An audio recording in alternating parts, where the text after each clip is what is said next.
Welcome into hardcore Penn State football. Hope you had a good 4th of July. I know I did. Kind of a weird mismatch jumble of things to discuss today. I was texting Sean and we kind of came up with a really kind of funky list of things to discuss. We will be talking about the 3 latest commits since the last time we all got together. Potentially some NCAA video game stuff. 2 changes to the Penn State beat. One question on program performance. And Josh Pate has Notre Dame and Miami ahead of Penn State for the future next 3 years. Interesting. I'm sure Sean will love the Notre Dame take. All that in this week's episode. Welcome into hardcore Penn State football. I'm Cory Lestochi. With me, as always, the great Sean Kane. How are you doing today, Sean? Sounded extra peppy there, Cory. I really liked it. I'm doing good. We're actually here in Scranton. We have a tornado watch till 9 o'clock tonight. We do too.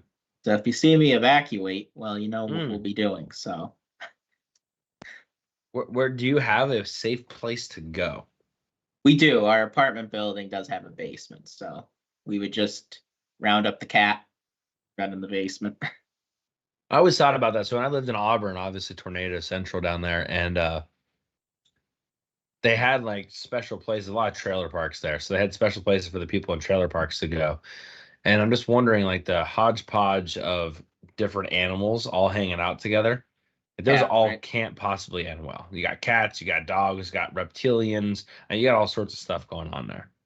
Yeah, that's true. And we do have all kinds of animals living here, so it is an animal-friendly apartment building. So, yeah. But hopefully we don't have to worry about that. Right now, the weather doesn't even look that bad out there. But you know, the summer storms come.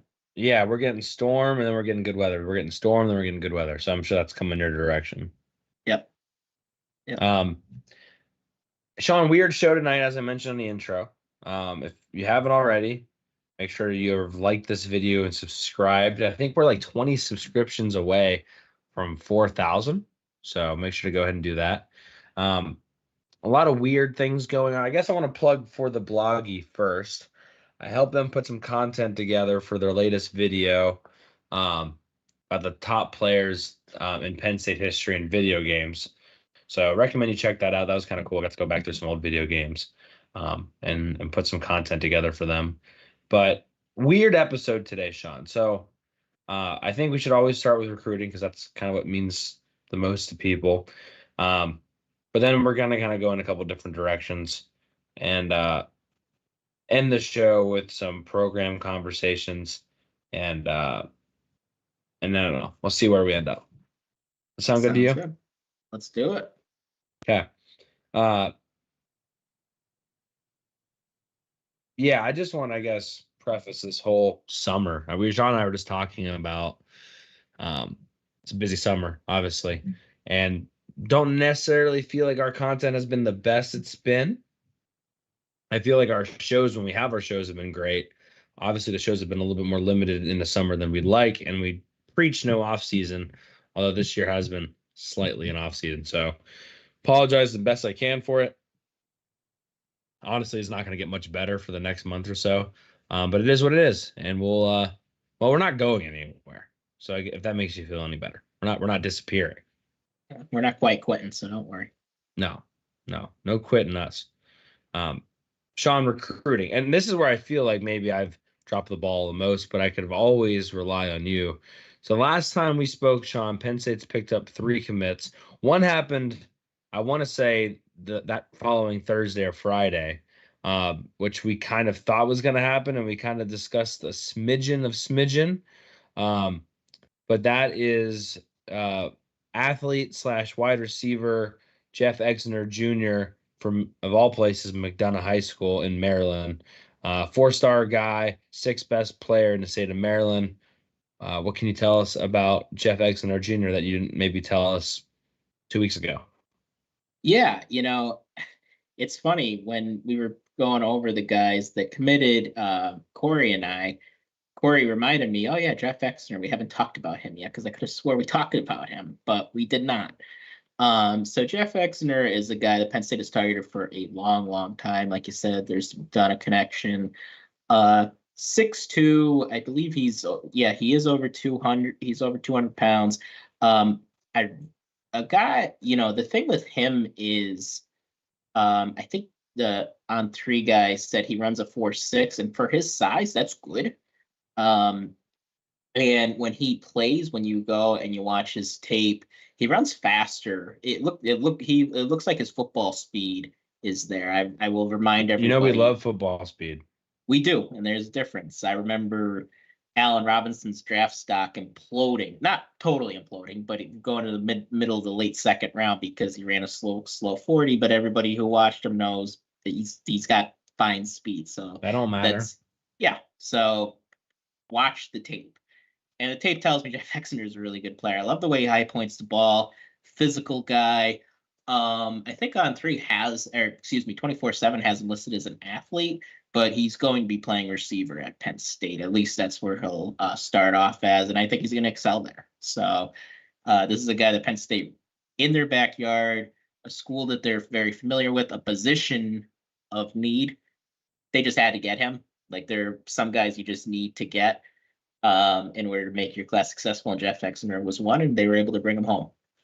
Yeah, I mean, it didn't really seem like there was that much other threats.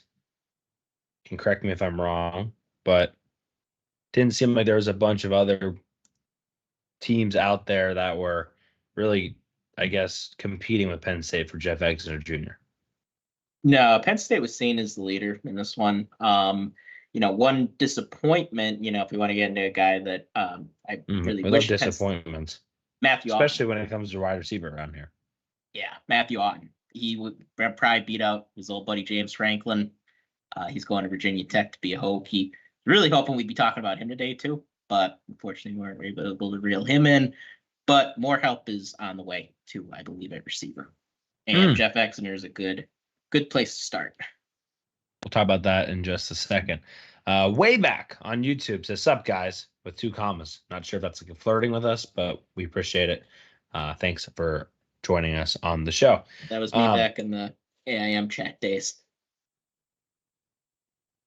And way back has a question that we'll get to at the end because it will tie in well. If you see a little bit of a glare that's coming in through the window in the new studio, have not got to the point of blinds.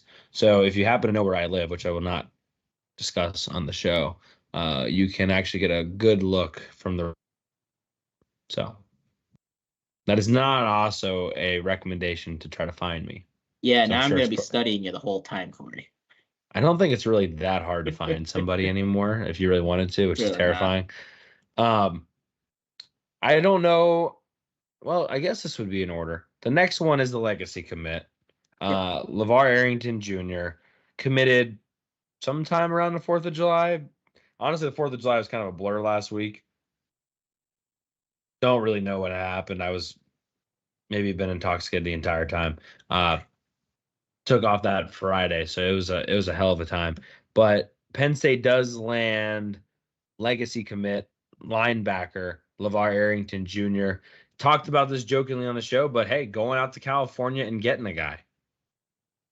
Yeah, this is number 3 from Cali, so, and a familiar name. LeVar Arrington Jr. is an intriguing commit for more than just, his last name and his first name. The one thing when you watch his highlights that really stands out is his speed. Like, he runs really, really well sideline to sideline, especially tracking down the quarterback. I do have some questions about how he'll grow into his body. He's only 215 pounds right now. And which position he ends up with, if he ends up at edge or if he ends up at linebacker. And I want to see how he'll hold up against the run. Like, if there's one thing that I would like to see him work on his senior year is against the run. I'm not saying he's bad against the run, but really when you watch his highlights, it just seems like everything is side to side, relying on that speed. So I'd like to see him set the edge on his senior year highlights. But the ability is there, the genes are there, the potential is there, and he's a really good high school football player. So wait, he's wearing jeans while he plays? course. Yeah. Sorry. So that's a good one, Cory. But yeah, he's got a lot there's a lot there to like. But I think I think he still has some room to grow, and that's fine. That's what senior year of high school and being at Penn State is all about. And and like I said, a lot there to mold. So happy to have him on. No one else can experience this, but I get to watch Shawn talk or listen to Shawn talk while I watch the highlights, and it flows nicely together. He can hit like his dad. That seems pretty obvious, which is pretty cool. Seems quick, like you said. Again, size, where is he going to play? Definitely a question. But when he gets there, he hits people, which that's always nice to see. Seems like he has a good motor as far as hustling to make plays. There's a one screen play there where he probably didn't need to sprint all the way across the field to push somebody out of bounds, but he ended up doing it. It's always an interesting, the recruiting story for a legacy person is always interesting because I feel like it's either locked in, going to go to that school, or not going to go to that school. There's like no in between. And in this case, there were some offers out there to some good schools, Tennessee, UCLA, but just seemed like it was pretty obvious.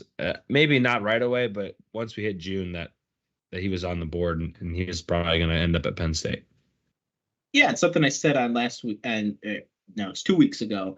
I wanted to see them get another linebacker, and LeVar Arrington Jr. kind of fits that bill. Like I said, it wouldn't shock me if he ended up at edge, but kind of think he'll at least start at linebacker. Especially given Clary's decommit. Yes. Yeah, that's why I wanted another guy to kind of replace him, to replace McClary. So, yeah, works for me. And like you said, it's not like Penn State back in the day with Joe. We used to offer any legacy guy possible, regardless of ability. We would just offer the scholarships, not just a walk on. This isn't the case with James Franklin. He doesn't just offer anybody. Because of the last name, and like you said, there were legitimate schools after him. Tennessee was after him. UCLA was after him. So no, I agree with that, but it's not like James Franklin has coached the legacy guys yet. Yeah, that's true. He doesn't have that. So what happens when Mike Gesicki's son comes through and he catches the ball like Mike Gesicki did in 2015? Then what do you do? Yeah, and Franklin has offered his kind of legacy guys before. Donald Driver's son was Christian Driver, and Christian Driver, I know things didn't totally work out here, but he was a highly recruited guy. So James Franklin does have somewhat of a track record, albeit small because he's still a pretty young guy, of bringing in bringing in children, kids of former players. But like I said, still a small sample size at this point. Yeah. I don't think I'm trying to think of like Shoop. His son didn't have a scholarship, I don't think, did he? Yeah. No. Although I think he played a tad, or am I? He did play a tad. Yeah. Yeah, I thought he got in there some. Move on to the final commit. This happened yesterday? I think so. Yes. The days have been blurring together. Penn State goes back into Florida and picks up 3-star defensive tackle Rica from Miami Central. Shawn, I was just going through all the classes. I could have swore Penn State had snagged somebody out of Miami Central, but I couldn't find. I mean, I know they've gotten some people maybe out of Miami, but I couldn't find anybody from Miami Central specifically. Maybe I'm just completely wrong on that. I want to say T.A. Cunningham went there, but I don't know that for sure. That sounds right. I thought Cunningham, he's from Miami for sure, right? Yeah, and he did move he moved around a lot. That's right. I wonder if that's why I didn't see him. I was like, yeah, it looks like he ended in Georgia, but I almost positive. I know he played in South Florida. I don't know if it was Miami Central exactly, but I know he played down there. Yeah, let's see if I can find it. I'm just curious now. No, it's not. Georgia. Different schools in Georgia. Went out to California for a little bit. There's somebody, I swear, in the last class that played at Miami Central for a little bit. Am I Did crazy? Kritza go there?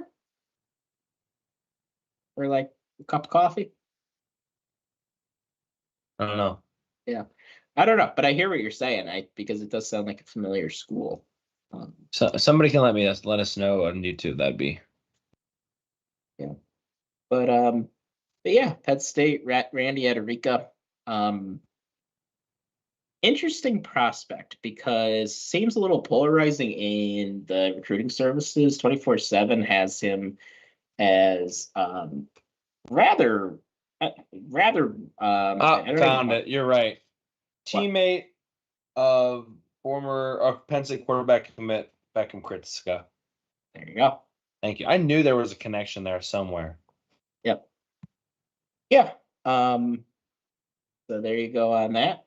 And yeah, Adarica, like I said, kind of a polarizing guy with the services. I really like him. I think I like the way he already, like one thing with high school guys and and using that P word potential. A lot of them don't know how to use their bodies in high school, especially guys on the offensive and defensive line. And that's part of what you go to it's part of what you go to school to learn how to do in a college program and with college coaching. Ederica already has shown that ability to know how to use that big frame that he has. There's still some things he has to work on.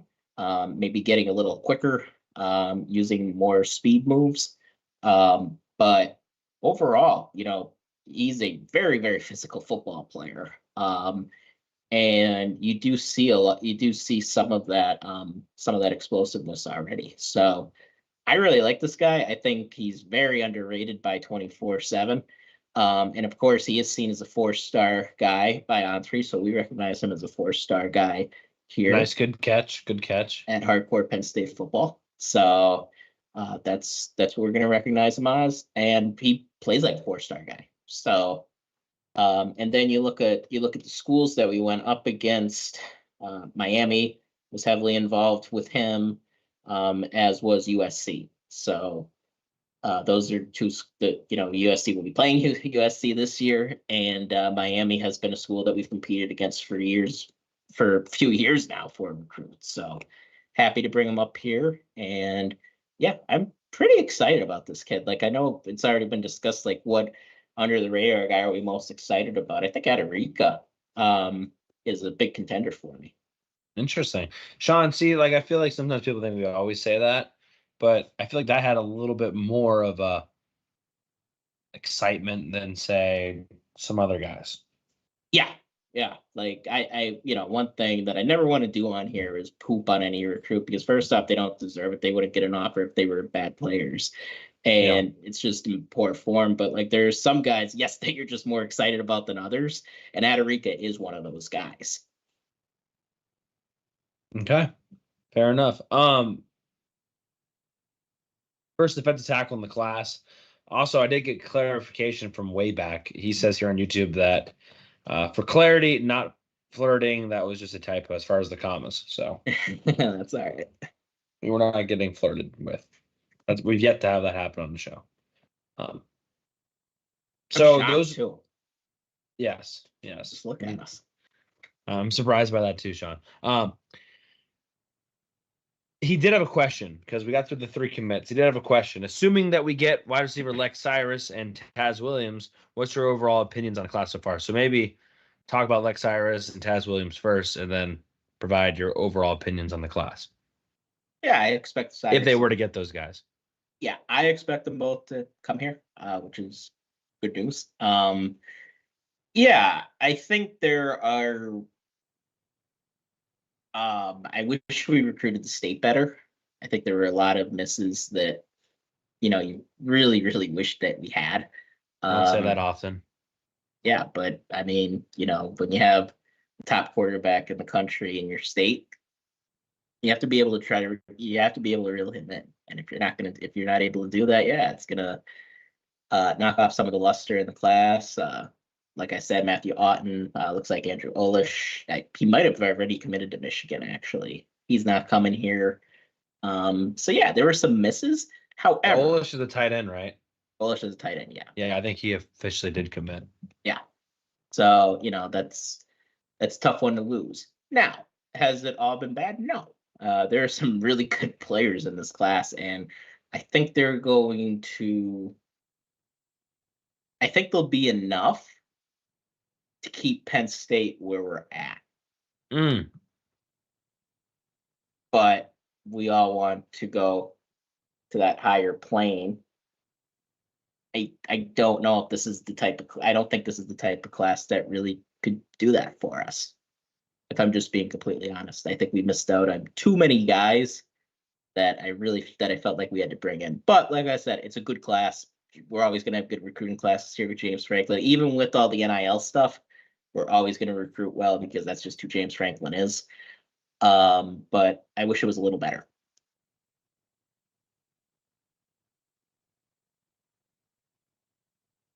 Like Cyrus from Harrisburg.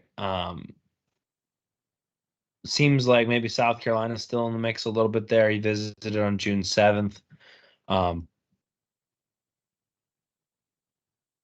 170. Would it be fair to consider him more of a burner? Yeah. Yeah, he's more speed. And then Taz Williams Jr. from Texas, 6', 190. Michigan and A&M had been around a little bit as well. He visited Michigan last on June 21st. Last year, 80 catches, 1,200 yards, 14 touchdowns on 15.6 yards per catch. Not too bad. I think that's pretty good. Not too bad. Yeah. Cyrus commits on July 11th, tomorrow, and then Taz Williams commits on July 13th, which, do the quick math there, is Saturday. I'm gonna double check that. I believe you are correct. Yes. Oh, so, I'm getting even darker over here. Yeah, you're looking very. And that sun glare is coming in. You're a whole mix of colors right now. Yeah, I don't really know how I'm going to fix that besides literally doing that. Oh, okay. But that's not going to be a long-term solution. So anyway, that's the latest there. I mean, look, Penn State's got a top 10 class right now, for whatever that's worth. We went through them 2 weeks ago as far as what that means as far as the average rating goes. But they have a top 10 class at the moment. If they can hold on to everybody, I agree, Sean. It kind of keeps things where they should be. You kind of need a couple of those guys to really hit in order to take it to the next level that maybe aren't expected to take it to the next level. So you got to develop a little bit, and you got to hope that, maybe those guys like Enrica end up being 4-star guys instead of just 3-star guys. Yeah, and it all comes down to development. Michigan just won a national championship recruiting classes just like this one. So it's not all over with the crying and let's fold up and go home. That's not what I'm saying at all. So it does ultimately come down to development. But there are just some guys that I wish could have been in this class that are just near misses. So and recruiting in general, you're going to win some, you're going to lose some. I just wish we won a few more. We love the near misses. Yes, we are. Someone has to be the bridesmaid sometimes.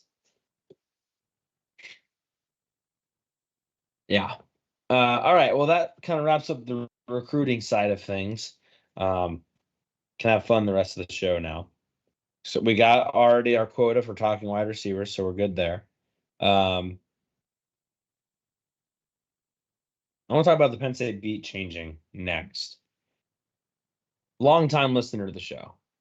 Well, I don't know if long-time listener is exactly right, but friend of the pod, Corey Geiger, leaving DK Pittsburgh sports. Still going to talk Penn State on his radio show, which is fine.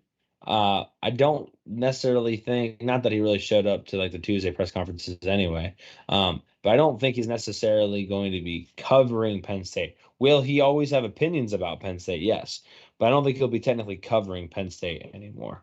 Which wish Cory all the best. He kind of said he might take up another gig or he might retire. So, want to say he covered. Correct me if I'm wrong. I think he covered Penn State football for 30 years, close to it. Originally from good old Arkansas. Yeah. Cory has been a mainstay for a long time. So tough to see him go. Big fan of us and vice versa. So tough to lose an ally sometimes.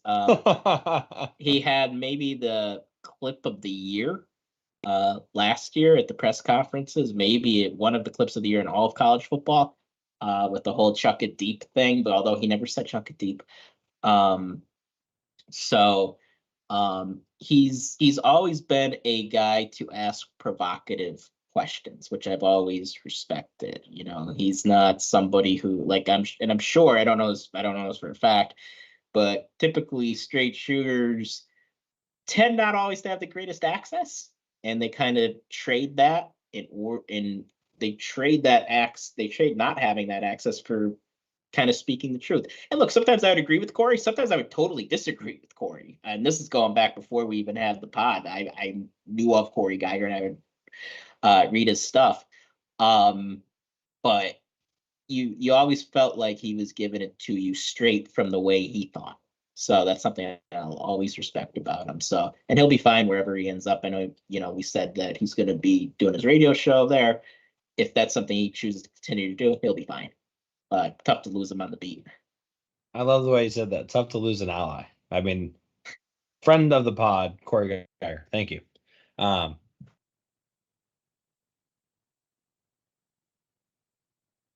Sorry, I was recording that for a second there. And looks like the sun has gone away, so I can move my camera back to where it should be. The second person to leave the beat, good old Ben Jones. Ben Jones moved to Minnesota, you betcha. I think he's engaged now too. Had not been on the beat nearly as long. I think went to school at Penn State in the 2000s. Covered for statecollege.com. I don't know when he technically started. Had a really good mini book about Penn State's hockey program that I actually recommend to anybody. Sorry, see that I've gone back to the light. Because he kind of got early glimpses of that program from the get-go. So there's a little book there that I'd recommend from that. But Ben Jones, moving on from Penn State football. Look, Ben Jones, I think, was really good at not saying anything bad about anybody ever. In a sense, Sean, he was kind of the opposite of Cory Geiger. Kind of played it safe and was never going to have the hot take. Well, I shouldn't say hot take in a sense of wrong take. I mean hot take like he was never going to have a chuck it deep moment with James Franklin. No. Probably also never going to host a radio show. Probably not. But because you need to be a little hot takey. I will say this. So, look, I think Ben Jones got in trouble sometimes for always defending people. However, when I agreed with him as far as the defense, I think he wrote some really great pieces. For example, I thought he had some good stuff about Hackenberg back in the day. I thought he had some good stuff about Trace McSorley and really that entire 2016, 2017 teams. He wrote a lot of good stuff about those guys. He got to know those guys pretty well. Deshaun Hamilton, he wrote some really good stuff about. He had some good stuff about that side of the emotional side of football. And there were some good stories there that I think we'll miss. Perhaps not from the X's and O's standpoint, but from the intangibles, Sean. Yes, he's a very gifted writer, because he would always make you think, and I think that's always a sign of a good writer, is just making people pause. And not everybody's able to do that, so that's something I'll always give Ben Jones. If I go through some of my old tweets, I have tweeted angrily at Ben Jones a number of times. I think we all have. He would drive me crazy sometimes with just like saying something but not saying anything. Right. Especially his takes on Penn State basketball just drove me mad. But overall, like I said, very thoughtful. And he would always ask interesting questions at press conferences. They weren't all softballs, but they weren't. Like you said, it's not like they weren't middle of the road. Yeah, I wouldn't call him ever holding James Franklin's feet to the fire. That's not true. But they were always thought provoking, and a lot of times he'd get good answers from James. So that's something that I think I'll miss with him. Also interesting that he covered the team in a totally different state for a couple of years, and I really don't think he really missed much of a beat. No pun intended. No. So, yeah. Good pun there. Good pun. That's what I'm here for.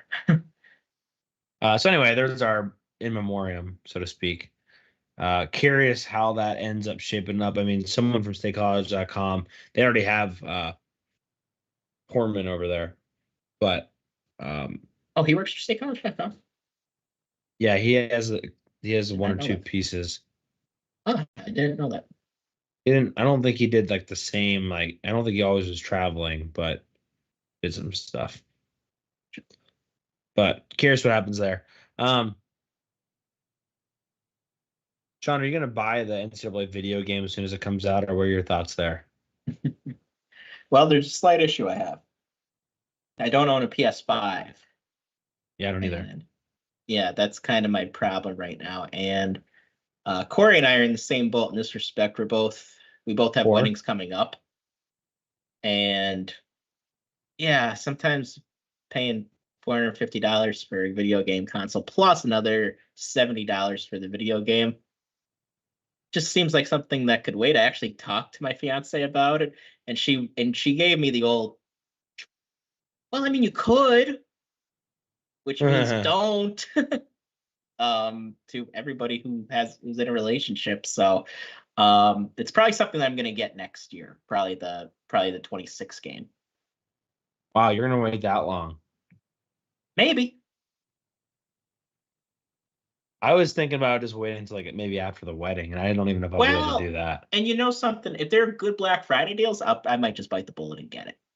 So yeah, I don't even know if I could wait that long. I was thinking like, so it comes out like what, July 17th or something like that, a week from now ish. Yeah, we're coming up on it. I know you could like pre-download it. You can't play it yet, but I think you could already like download it or something. I don't know. I was like, can I just like wait to the wedding? Yeah, that's the thing. Your wedding's coming up quick. Mine isn't until May. So we still have almost everything still to pay for. Yeah, that's true. I just don't have any actual money to pay for anything right now. Yeah, that's where I'll be next year, or next May at this time. Yeah, so I think I'm gonna wait till after the wedding.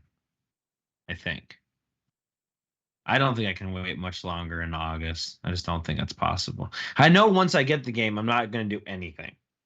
That's my issue. And I look around in my studio right now and I see projects everywhere. So either I need to suck it up and start like putting the house away, and like the more I do now, the less I can have to do later, kind of thing. Yeah. Because I know once I get that game, I would honestly, I gotta check on my days off work. I would literally consider taking a day off work and playing it all day. Like getting up at 6 a.m. and playing it until midnight. Yeah, it seems really cool. And this is something the college football fans in general have been waiting for over 10 years now. So. Yeah, and I played NCAA 14 for a while. I had some leagues that I played in through COVID when we weren't allowed to go do anything. So, I got a good little kind of group of friends that are all definitely going to get it right away. I don't know. And the Penn State stuff looks cool. Like they showed some more details of like the team running out on the field, and it seems like they got the details right. The white like they're literally chanting, we are Penn State and Zombie Nation as they come out in the field. Like that would never get old to me. Like I know people sometimes begin to skip those things after like maybe the first month of playing them. Not when I'm playing with Penn State. I watch that every time. Yep, I hear you. Yeah, I saw Nick Dawkins was funny on Twitter. Yeah, I saw that too. Yeah, they made Nick Dawkins a white guy. So some of the details they got ironed out a little bit, but the gameplay itself seems awesome. And like you said, just I saw one video that compared the graphics from NCAA 2014, which very, very good game, especially for the time, and compared it to now, and they're night and day. And just the attention to detail. And look, the attention to detail should be good. This is something that they've had in the works for. I mean, I think they knew it was going to come after the Ed O'Bannon ruling, after the Supreme Court ruling. So I think they knew something like this was going to happen. So they've been planning this for years. So the attention to detail better be really good. And it seems like it is. And just things like Fowler and Herb Street only called the big games. I think that's awesome. Like, it was always like whenever we'd be playing, you'd hear they'd have the A team to announce our game against Villanova. It always seemed just a little strange. So just that, like, that's such a nice touch, in my opinion. I agree.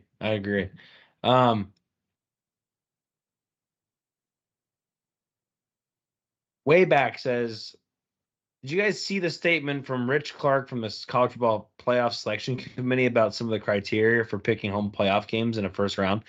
He said weather, hotel availability, ticket sales will be a factor. That's bullshit.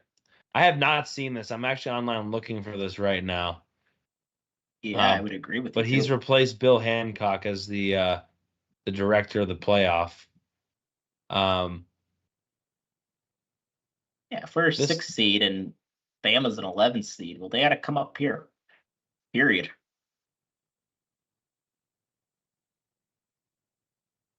Trying to see here. Yeah, on Wednesday, today, Clark announced that weather, hotel availability, and ticket sales will play a factor in determining first-round home teams and the ranking of teams from 5 through 12 in the new playoff system. Yeah, that I would not get on board with at all. We have enough hotel availability here for 7 games a year. So why wouldn't it be good enough for a game in December? I'm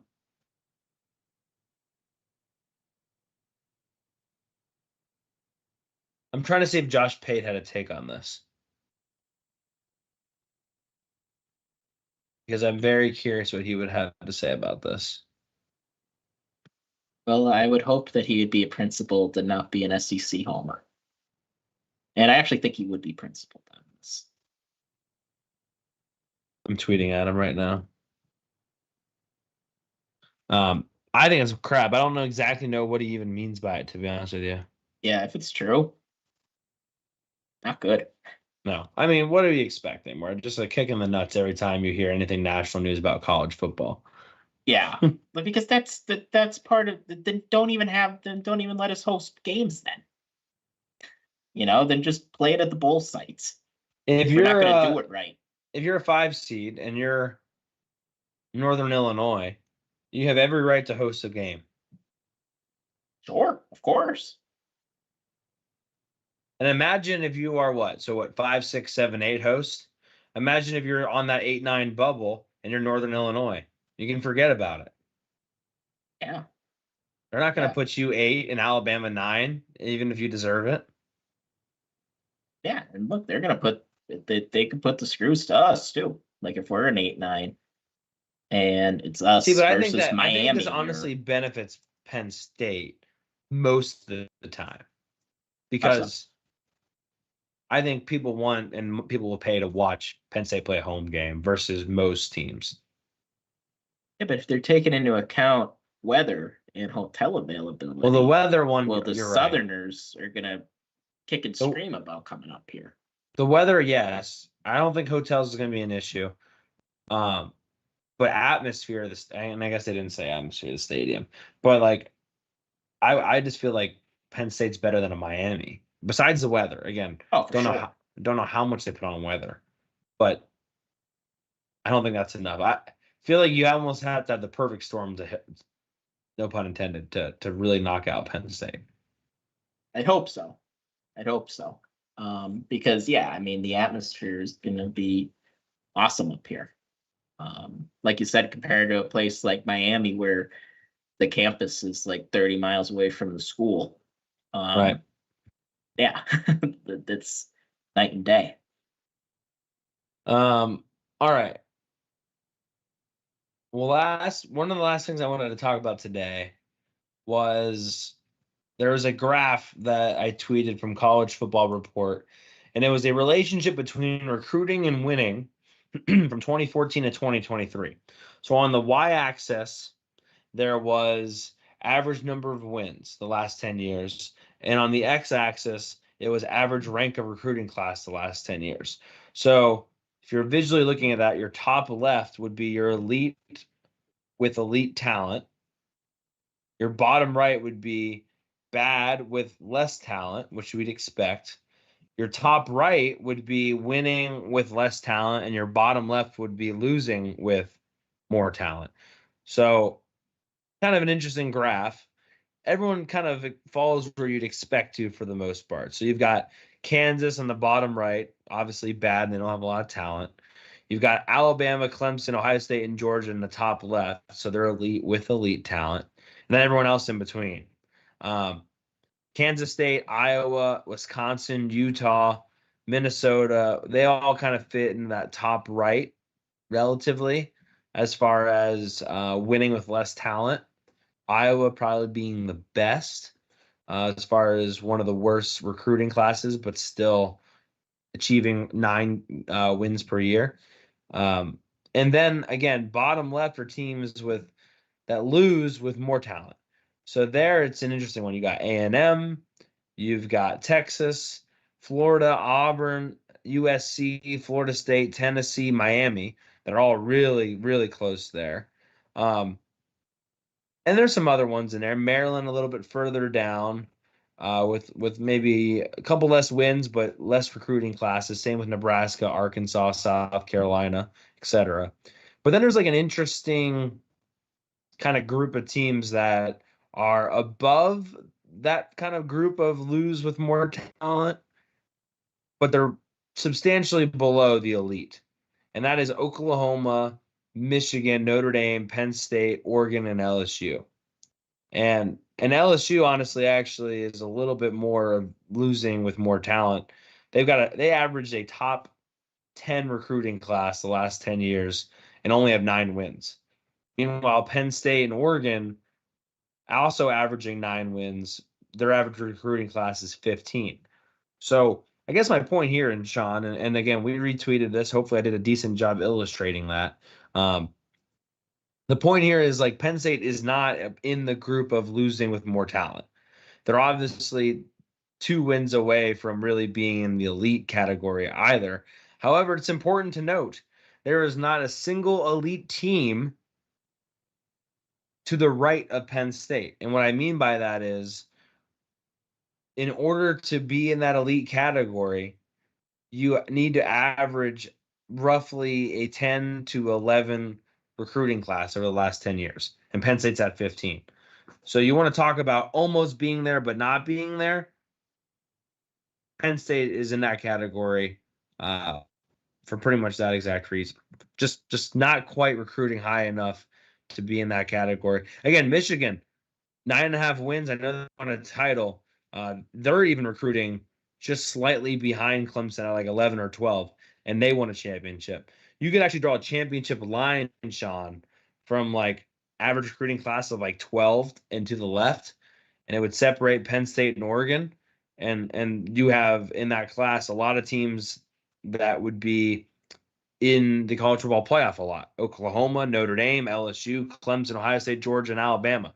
So it's almost like you got to be average of 12 or lower to really have a shot of competing. And that doesn't promise anything because Tennessee, Florida, USC, Florida State, A&M, Texas, and Auburn are all recruiting better than Penn State, but are all losing roughly 1.5 games more per year. Yeah, I think you gave a good breakdown of that. Honestly, the first impression that I had was, God, Saban was the perfect coach because he averaged the number one recruiting class, and he also had the highest average number of wins. And when people would they kind of form themselves into a pretzel to say, well, Saban just recruits. Well, yeah, but then he wins and he puts them all in the NFL, so there's a reason why they go there. But yeah, with Penn State specifically, that's kind of what we've been saying with Penn State, because one of the common arguments you see on Facebook, if you ever read the Penn State Facebook message comments, if you ever don't recommend that. If you ever venture in there, you'd swear we have the number one recruiting class every year, but this guy James Franklin just can't coach them. Not true. And people listen to the show. No, I don't hesitate to criticize James Franklin, but this thought that we're just underachieving so much with the talent we have is false. Now you could make an argument we don't maximize what we have enough. Fine, you could make that argument that you want to see us kind of raise the ceiling on what we can do in player development. Sure, I'm not saying that there's no criticism, but this thought that we're just lights out in recruiting and we don't, and anytime a Penn State offer comes to a guy, he automatically commits. But then we get him here and they never develop. It's just not true. And this graph illustrates that we kind of recruit and develop about equal. Like, that's when you recruit a top 15 class every year, you're going to average about 9 to 10 wins a year. And barring COVID, that's basically what we've had, barring those 2 years that were affected by COVID. So we recruit, we play with the talent. The result directly correlates with the talent that we have. I agree with that. And conference does matter. Like, for example, there's some weird outliers like Washington. They're sitting there at almost 9 wins, like 8.8 probably, and their recruiting class is probably around 28.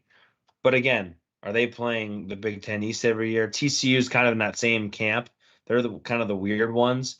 You could also argue probably Arkansas being with the Lose with more talent. They were in the SEC East. That kind of hurts them a little bit, especially in the last 10 years. Same with Maryland. But anyway, I think your point's valid. We actually had a comment on YouTube from JM097. He said, "You just contradicted everything that everybody boasts about Franklin, that he's an elite recruiter.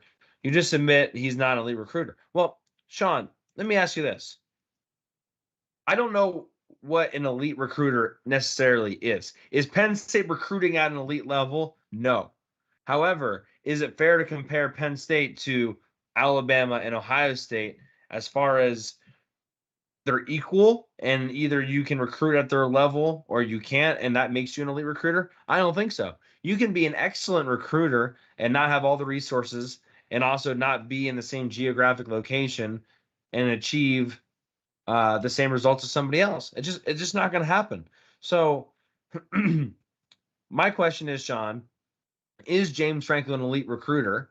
And if he isn't, can Penn State go out there and find somebody that can get Penn State inside the top 12 in average rank of recruiting class? Yeah. Is James Franklin an elite recruiter? I think you can make an argument he borders on being an elite recruiter. I mean, it depends on what your standard is, but it also depends. You look at where Penn State's situated. Pennsylvania for decades now has been, we haven't churned out the talent that we used to. Why? Because the population's gone down. We just don't have as many high school kids here anymore. And that's why dominating the state is so important. And look, in a year, we just talked about this earlier. Penn State hasn't done as well within state talent. So what do? We have to branch out. We have to go into different regions that we're not necessarily comfortable. We're not necessarily comfortable with. I'm old enough to remember there were years that if we didn't recruit Pennsylvania well, we might not have a top 25 class because we just didn't recruit nationally much at all. We'd get a guy here and there, but it just wasn't something we do. And now we tend to do that more. So I do think if James Franklin if he was the head coach at an Alabama or a Georgia or even a USC where money really isn't an issue, where you ask the athletic director for something, they're going to get it for you. The donors will basically pay for anything. Yeah, I think James Franklin would be recruiting in the top 5 every year. So I don't know if that answers the question. Is he an elite recruiter? But yeah, I think if he were in the right situation, yeah, I think you would definitely consider him an elite recruiter. And I think he probably maxes out what Penn State could do right now with the resources we have right now. Yeah, that's kind of where I'm at, right? Like, well, I will say this.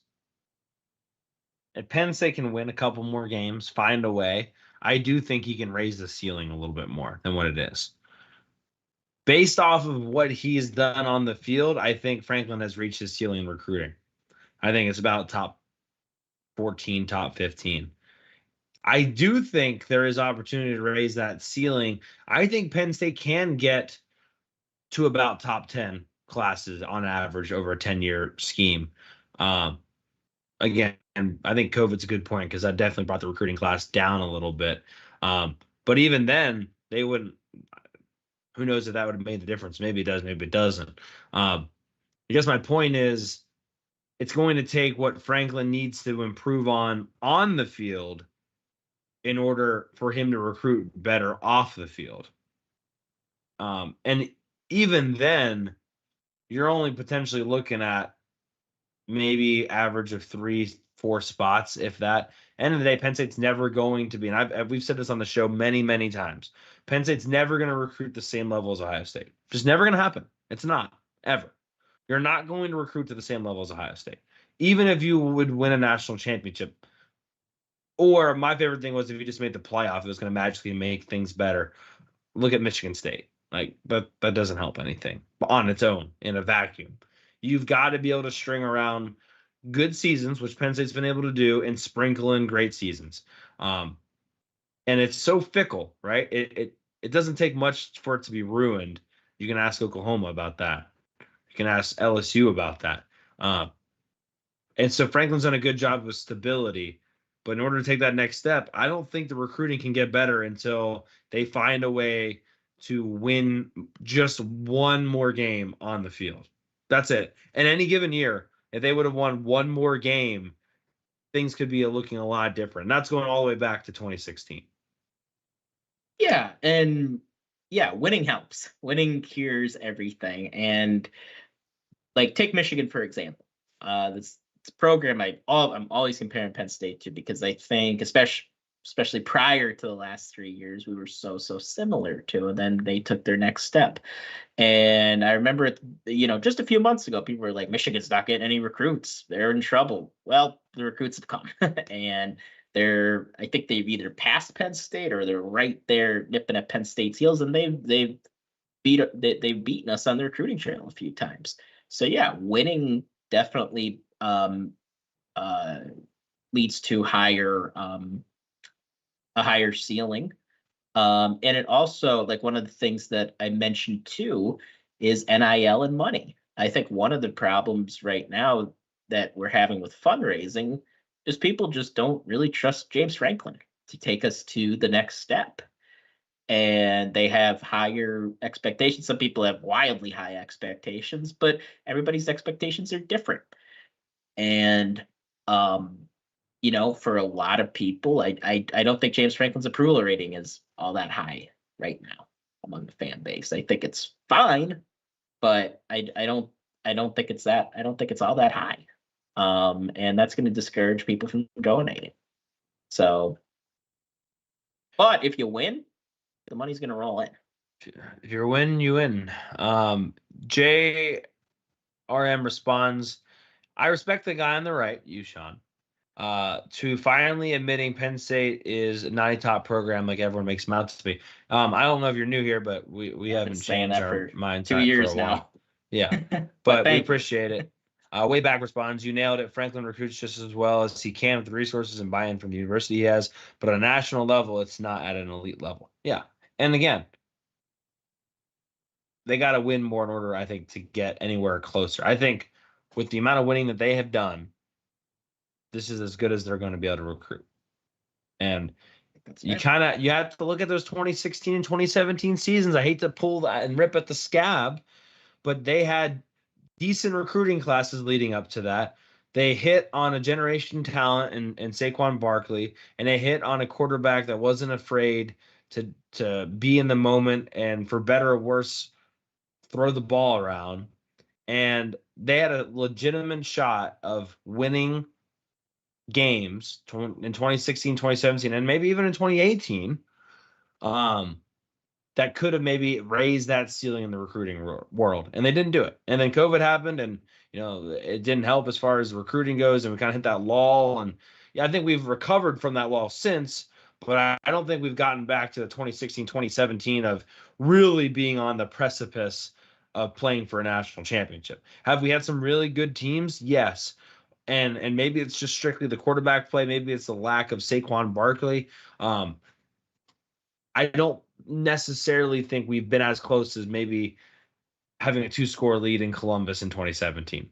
And again, that's saying a lot because that doesn't happen very often. But you got to hit on those chances. And again, it is all super duper fickle, even if you do get there. And Penn State hasn't been able to do it yet. A really deep conversation for July 10th, Sean. And I'm happy you brought up the 2018 in the recruiting class. Here's some of the guys we got in 2018. Micah Parsons, Justin Shorter, who didn't work out, but he was a 5-star guy. Odafe Owe, PJ Mustipher, Juice Scruggs, Pat Fryermuth. So class. Yeah, I mean, that's still a great class. Even though we had some guys that didn't work out, still a great class. And that ended up being a top 10 class, didn't it? Yes, that was like 6, I think. Number 6, yeah. Nice job. We were number 1 in the not number 1 in the conference. But I think we were just behind Ohio State. So, even then, if you have back-to-back years, you win the Big Ten one year in 2016. 2017, I thought that was a better team than the 2016 team. Although, there were mistakes were made, blowing that lead at Ohio State, but those were still 2 really good years that we strung together. And then after that, the 2020 class, 2021 class kind of took this wind out of the sails a little bit in recruiting. Not that they were horrible classes or anything, but we didn't string elite classes together. And yeah, you kind of saw it on the field a little bit. So, Sean, this is a kind of a sad way to wrap up the show tonight. But do you have that chance? Maybe you've been rubbing sticks together to create that spark and create that coal to start your fire. And if you're not prepared, you don't have the kindling, you don't have enough dry stuff to get the fire going, and you lose that ember, is it gone? And then you have to go back to the grindstone there and create another ember, and you don't know if you're going to get another shot at that. And I guess my question is, Sean, what we've kind of had to go back to the bow saw there and having to remake an ember, and maybe it works out, but it almost feels, and this is the only argument that I can kind of agree with Penn State fans that are like, time to get rid of Franklin. Not anything about what they think about recruiting. Don't even really agree as to a certain extent about it being enough to fire him because of his coaching on the field. Does he make mistakes? Yes. Is it fireable? No. But none of that matters to me. The only thing that I could maybe agree with is he missed his opportunity. Was it all his fault? Probably not. But that's literally football. That's coaching football. Can he get that back? Or when you go into the living rooms of these coaches or these players, can you convince them after maybe not being able to do it that all of a sudden they will now be able to do it? Yeah, I mean, he's had lots of opportunities. Lots. Just this year, we go into Columbus, and I think everybody was feeling really good about the Ohio State game. Maybe not everybody was picking them to win. We both picked them to win. And that was the first time I expected Penn State to beat Ohio State since 2017. It's probably and I didn't expect us to win in 2016. So probably the only time in the past, I've only predicted us to win like twice in the past 10 years against Ohio State or so.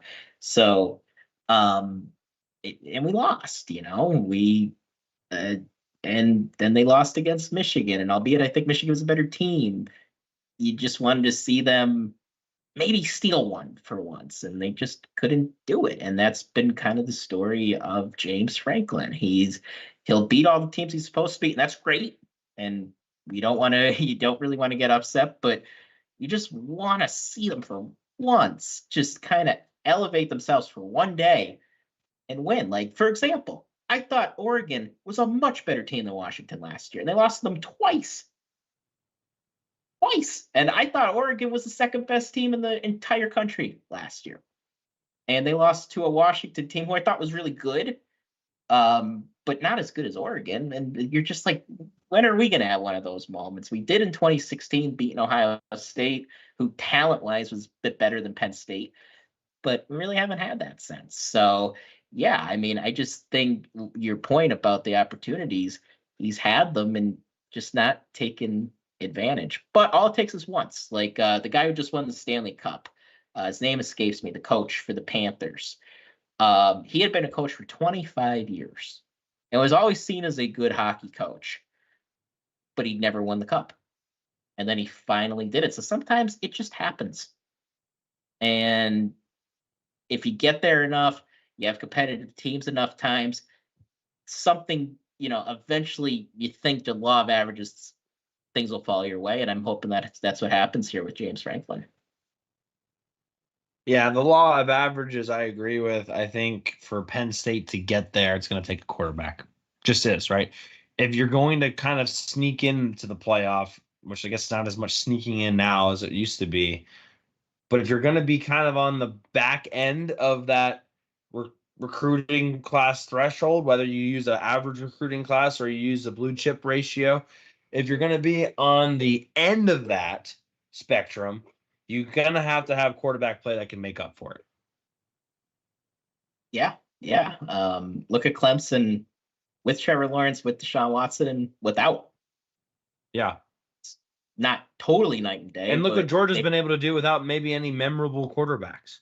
That's very true, too. I mean, Stetson Bennett, I remember he got arrested a couple nights after his national championship, and I never heard of Stetson Bennett again. I think he's in rehab, honestly. Yeah, I think he played a year with the Rams, but I haven't heard anything about him. And yeah, that's what Bama used to be, really, prior to Jalen Hurts and Tua. They used to win like that, but most teams, yeah, it takes a quarterback. J.J. McCarthy, I mean, love him, hate him, I get it. But he was able to elevate Michigan to a place that they weren't before because they were playing guys named Wilton. Yeah, and he wasn't even that good. He was just a little bit better than all the knuckleheads they had before him. Yeah, like he wasn't John O'Korn. Like he's a guy that belongs on an NFL roster. And we'll see how good he ends up being. I don't know how good he's going to be in the NFL. I think he's a total mystery. But he's an NFL. You understand why he's an NFL quarterback, and John O'Korn's probably doing some guy's taxes somewhere. Man, hey, don't hate on John O'Korn. His mom owns the Naked Egg in State College. Really? Yep. I did not know that. Mm-hmm. Well, great breakfast spot. I don't Have think you I've been ever there been there. before? I don't think I've ever We'll been. have to I've go heard next of time it. you come to town. I've heard of it, but I'll have to keep that in mind. We can kiss that sponsorship goodbye. Well, I probably should state that he probably is an account. I'm sure he's a swell guy, but he's just not won a national championship. He was rattled really bad when they came to State College that year for football. Yeah, it wasn't even his fault that night. We were just all over him. Yeah. Well, it was partially his fault. I mean, he didn't do anything, but you know. I was gonna get into Josh Pate and his rankings. I think we can save that for next week's episode. Talk about the program a lot today, and the future and what they have to do. But Sean, I'll give you like 2 seconds. How do you feel about Miami and Notre Dame being ranked ahead of Penn State and Josh Pate's top 15 programs in the next 3 years? Well, Miami, believe when I see it. I don't think Mario Cristobal's a bad coach, but Miami's kind of the boulevard of broken dreams for head coaches. It's just nobody works there, and eventually you got to think maybe it has something to do with the program itself. I mean, I don't know. It's such a bizarre phenomenon that like guys get there and it's like their brain almost shuts off, and they do things like they have an opportunity to kneel the ball and ice the game like they did against Georgia Tech, and he just decided to run the ball. Like, what? And then they fumble and lose. So, and then a guy that I thought was really going to fix the program, Mark Richt, gets there, retires after 3 years, really after doing not much anything. I think they had 1 year where they made the Orange Bowl, I want to say. And they got blown out by Wisconsin. Yeah, and they got killed, so, and then Manny, unfortunately, just didn't work out there. And that was when the ACC was literally just Clemson. Yeah. Yeah. And I remember they blew out Notre Dame that year, which was awesome. And then they lost to Pitt, and that was really it for the whole season. Went in a tailspin after that. And then as far as Notre Dame goes, I mean, it really depends on how you feel about Marcus Freeman. And I think the jury's still out on him. I think he could recruit. I think he's a great defensive coordinator, but I'm not there yet with Marcus Freeman. I'm not saying that because I despise Notre Dame, which I do with everything in me, but he just hasn't shown me enough to be really confident in that he could even surpass the Penn State. I think he could get on our level. But I don't know if they're going. You could even make an argument they are on our level, but I don't know if he could make that next step. I don't know that. So it really depends on how you feel about him. Yeah, I think the ranking reflects lack of faith that Penn State's going to get over the hump, and lack of faith that Penn State's going to beat the teams that they're not supposed to beat. Like, let's say USC improves, let's say Oregon improves, let's see Ohio State and Michigan stay where they are. Well, that's potentially 3 to 4 losses every year. Like, they're not going to be a top 15 team based off of that assumption. And who knows what Washington is, et cetera. So I guess I can understand why has Penn State where he has them based off of what Penn State's been able to do in games that matter as of late. But Miami Notre Dame ahead of them is just wild. Yeah, I totally disagree on the Miami one. And Notre Dame one, again, it depends. Depends on how you feel about Marcus Freeman, and I'm just not fully there yet with him. And 3 years from now, I doubt the ACC's there. So Notre Dame's going to be playing the Big Ten or what? I mean, probably. I think at some point Notre Dame just has to join conference. I think they should just be forced to. If I was commissioner of college football, it would be like my first order of business before fixing the NIL and fixing transfer portal. You'd abolish them. Yeah, immediately make Notre Dame join a conference, like day one, as an executive order. But yeah, in all honesty, I mean, I think there's a better chance than not Notre Dame will be in some kind of version of the Big Ten in the next decade or so. I don't even know what the Big Ten is going to look like in a decade, but I think Notre Dame will be part of it. I agree. That's all I got, Sean. Nice talking to you. It's been good. Yeah, man. I like your shirt. I don't even know where I got this shirt.